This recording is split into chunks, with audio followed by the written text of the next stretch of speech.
মৰমৰ ছাত্ৰ ছাত্ৰীসকল তোমালোকে থাম্বনেল চাই গম পাইছা যে মই কিহৰ ওপৰত আলোচনা কৰিব গৈছো।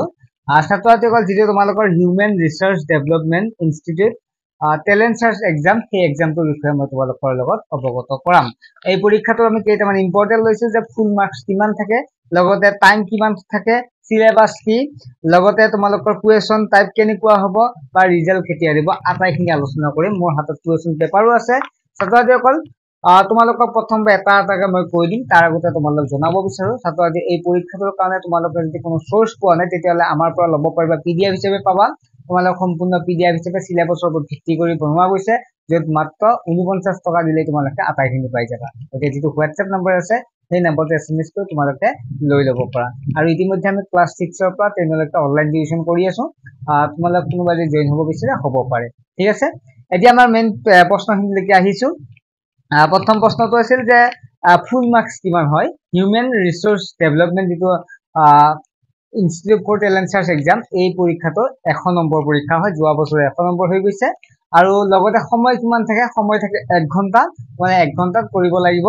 আৰু কুৱেশ্যন কেইটা থাকে সেইটো ডাঙৰ কথা, ধৰা নাম্বাৰবোৰ 100টা হয়, সময় মাত্ৰ থাকিল কিমান থাকিল, মাত্ৰ 1 ঘণ্টা। এতিয়া কুৱেশ্যন কিমান থাকে, কুৱেশ্যন থাকে 50টা, অৰ্থাৎ এটা কুৱেশ্যনত তোমালোকৰ 2 নম্বৰকে থাকে।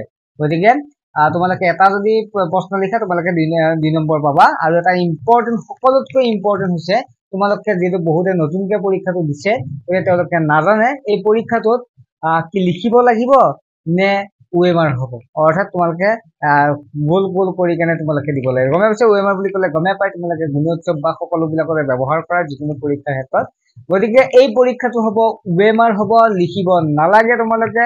OMR চিটত তোমালোকে যিটো শুদ্ধ হৈছে সেইটো তোমালোকে ধুনীয়াকে মানে কি ঘূৰাই দিলে হ'ল। গতিকে তোমালোকে জানাই আমি ইতিমধ্যে বিভিন্ন ক্লাছত কৈছো তোমালোকক OMR ফিল আপ কেনেকৈ কৰিব লাগে, যে OMR ফিল আপ কৰোঁতে যিটো এনচাৰ সেইটোতে তোমালোকে কৰিব লাগিব, তাৰ পৰা বাহিৰ হ'ব নোৱাৰিব। ঠিক আছে, বাহিৰ হ'ব নোৱাৰিব বা দুটাত তোমালোকে চিন দিব নোৱাৰিবা।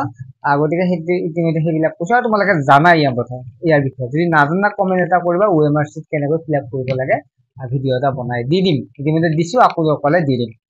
লগতে থাকিল তোমালোকৰ মেইন কথাটো হৈছে চিলেবাছ। এতিয়া কি পঢ়িবা, চিলেবাছ কি পঢ়িবা, এটা ডাঙৰ প্ৰশ্ন।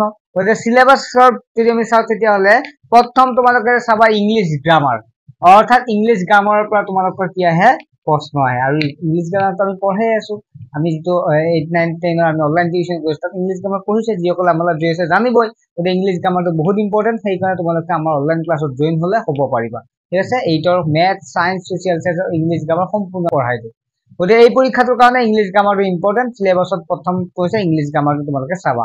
নেক্সট তোমালোকে চাবা জেনেৰেল চায়েন্স, অৰ্থাৎ সাধাৰণ বিজ্ঞান, বিজ্ঞানৰ তোমালোকে প্ৰশ্ন চাব পাৰিবা। আৰু আমি যিখন ইবুক দি দিম তোমালোকক 49 টকাত, তাতে তোমালোকে এইখিনি ধুনীয়াকে পাবাই। জেনেৰেল মেথছ থাকিব, অৰ্থাৎ তোমালোকৰ গণিত থাকিব। সহজে হয় নে নহয় গণিত, টান নে টান পোৱা? একদম সহজ, আৰু আমিতো আৰু সহজকে পঢ়ি আছো অনলাইন ক্লাছত, গতিকে গণিতটো সহজে হয়। আৰু মই যিখন তাতে মই গণিতটো তাত এড কৰি দিছো। ৰিজনিংটো এটা ইম্পৰ্টেণ্ট। ৰিজনিং মানে হৈছে য'ত তোমালোকক এটা চিষ্টেমত দিয়া থাকিব, যেনেকুৱাকে 1 দিছে, 3 দিছে, 5 দিছে, 2 দিয়া নাই, এনেকুৱা এটা ৰিজনিং মানে গম পাইছে মেণ্টেল এবিলিটি টেষ্ট বুলি ক'ব পৰা। ঠিক আছে, গতিকে যদি তোমালোকে বুজি পোৱা নাই তেতিয়াহ'লে আমি যিখন ইবুক আছে তাতে দিয়ে দিম, তেতিয়া তোমালোকে গমে পাই যাবা।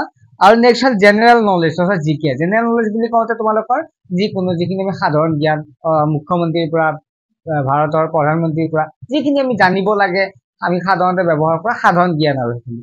গতিকে এইখিনি তোমালোকে চাব লাগিব। এই 5টা টপিকৰ ওপৰত তোমালোকৰ আহিব। গতিকে যিসকল ছাত্ৰ ছাত্ৰীয়ে আমাৰ লগত যদি পঢ়িব বিচাৰে তেতিয়াহ'লে পঢ়িব মানে আমাৰ পৰা ইবুকখন বিচাৰি তেতিয়া ল'ব পাৰিব, মাত্ৰ 49 টকা তোমালোকে পাই যাবা। আৰু লগতে যদি অনলাইন ক্লাছ কৰিব বিচাৰে তেতিয়াহ'লে কৰিব পৰা। 8, 9, 10ৰ আমাৰ অনলাইন ক্লাছ হৈ আছে, য'ত লাইভ ক্লাছৰ জৰিয়তে নোৱাৰাবিলাক সুধিব পাৰিবা। ঠিক আছে, নেক্সট এটা ভিডিঅ'ত লৈ আহিম, আৰু কুৱেশ্যন এনচাৰ আমি ইউটিউবত দি থাকিম।